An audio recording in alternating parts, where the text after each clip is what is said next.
This podcast is brought to you by Three Rivers Energy Partners. In today's episode of Digest This, there's this growing anxiety over supply chain security. Everyone wants to know where their lithium, cobalt, or rare earths are coming from. We really are heading toward a world where LNG anchors the gas market. Similar to what we saw in agriculture or RNG here in the U.S., you really need a solid foundation, policy clarity, openness to innovation, and community engagement. Welcome to Digest This, Unpacking Our Sustainable Future, where we dive deep into the latest developments in sustainability and renewable energy. Join us in exploring the pioneering solutions and technologies that are shaping our future. Now, let's dive into today's episode.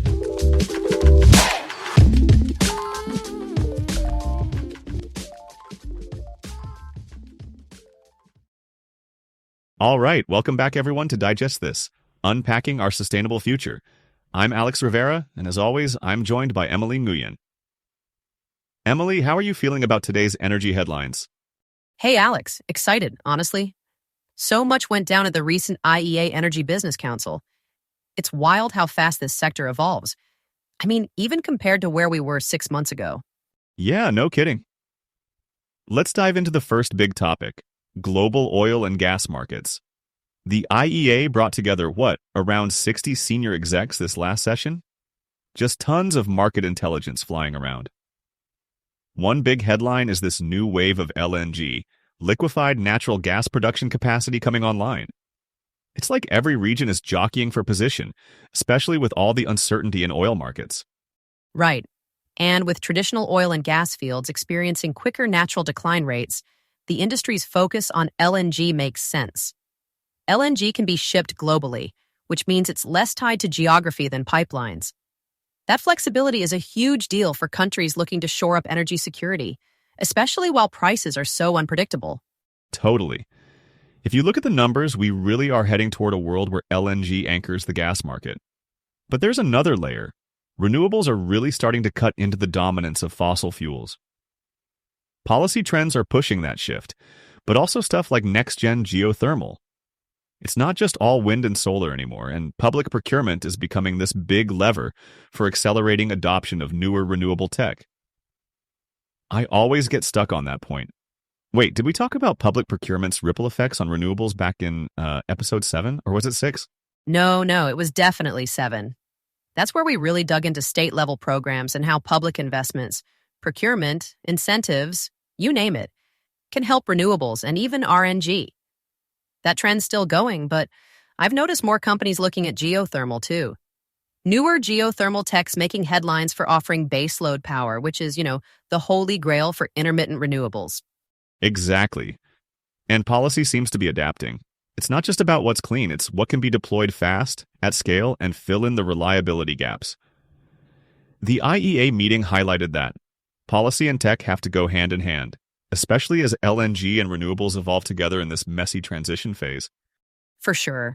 And of course, there's this undercurrent of how do we balance rapid LNG growth with long-term decarbonization? It's not neat or easy.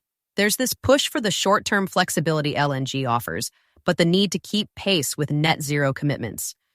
I mean, to me, that's the tension you feel at every industry meeting these days. Couldn't agree more. And as fossil fuel decline rates pick up, there's even more pressure to get that energy mix right. It's going to shape what gets built and invested in, not just in the US, but globally. Let's pivot a bit and talk about critical minerals, because that came through loud and clear at the IEA meeting, too. There's this growing anxiety over supply chain security. Everyone wants to know where their lithium, cobalt, or rare earths are coming from, who controls the processing, and how vulnerable we all are to shocks. The anxiety is real. And honestly, it's not just about finding more mines. It's this whole infrastructure, tracking, transparency, investment, even, recycling. I heard participants at the council really debated how much recycling can realistically help with supply security for critical minerals needed in renewables and battery storage. Exactly. And transparency is a big deal. You can't really invest smartly or even create policy if you don't know where your materials are and how they're moving through the chain. There was talk about using advanced data systems and even some excitement about how artificial intelligence could help, like map and optimize these supply chains in close to real time. I might be overly optimistic there, but it's starting to look like a real solution. No, I'm with you there. AI might be the wild card here. Imagine having market mechanisms that let manufacturers, utilities, even governments predict and head off shortages before they happen. And not just shortages, but like price spikes or bottlenecks. That could change the whole landscape for how quickly we can deploy renewables or new battery tech. It's funny. In episode 10, I think we touched on how benchmarking and transparent data was helping in ag sustainability, right? It's that same philosophy just applied to minerals now. Spot on, Alex. More open data, smarter tracking, and better recycling all mean we're less hostage to single sources and less likely to get caught off guard by global events. But even with all the tech and transparency in the world, it comes down to investment. Those minerals don't mine or recycle themselves. Companies and governments still need to pony up the cash, which means incentives and clear market signals matter a lot. Absolutely. And then, not to get on a soapbox, but if investment lags, it's the whole energy transition that stalls. As fast as solar and electric vehicles are growing, they're only as strong as the supply chains behind them. If we want a resilient and sustainable energy system, one that actually delivers on climate and reliability, we can't ignore these invisible links. Couldn't have said it better. Honestly, as much as people talk about shiny new tech, sometimes the unglamorous stuff like minerals, supply chains, and recycling, that's where the real make or break happens. All right, let's get into the last big theme from the Council, electricity demand in the Middle East and North Africa, or MENA. The IEA's latest findings point to massive growth on the horizon. I mean, we're talking about one of the sharpest surges in power demand anywhere in the world right now. Yeah, and the drivers are really layered. Rapid population growth, urbanization, industrial expansion, and even rising temperatures. There's so much pressure on those power systems. The region's got to figure out how to scale generation fast, but also smart. Otherwise, they risk blackouts or blowing past climate targets. That's where enabling investment comes in, right? Policies that support financing, regulatory reform, and strong incentives can open the floodgates for projects. But there are big risks, too. Political instability and patchy policy frameworks can scare off much-needed capital. The IEA folks touched on this in detail. It's not just about building new power plants. It's about so-called bankable environments. If the rules or incentives shift too much, investors start looking the other way. And there's technology risk, too. Some countries in the region are jumping on large-scale renewables, with Abu Dhabi's solar sector often highlighted as a leading example. Their recent investments show it's possible to deploy at scale and actually lower emissions while keeping up with demand. It's a model that, if replicated, could help balance growth and sustainability. But similar to what we saw in agriculture, or RNG here in the US, you really need a solid foundation, policy clarity, openness to innovation, and community engagement. Otherwise, the best-laid plans just don't stick. Yeah, and energy efficiency is this quiet lever that often gets overlooked.